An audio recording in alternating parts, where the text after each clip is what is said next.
फ्रीसेट के चैनल को अब सॉलिड 8181 बॉक्स में चलाकर देखते हैं कि कौन से चैनल चल रहे हैं और कौन से नहीं। बॉक्स को ऑन करते हैं। 8181 बॉक्स को ऑन होने के बाद हम उसी फ्रीक्वेंसी को एक बार फिर से स्कैन करके देखते हैं।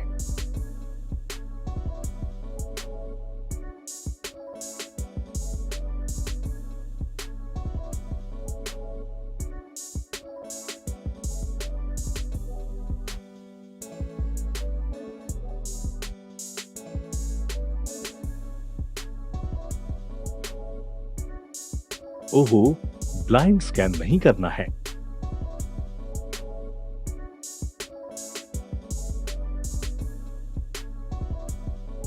इस जगह पर आने के बाद अपने रिमोट में सेट बटन दबाए तो यहाँ आपको फ्रीक्वेंसी दिखने लगेगी। आपको यहाँ ऐड करनी होगी, जो कि मैंने पहले से ही ऐड कर रखी है।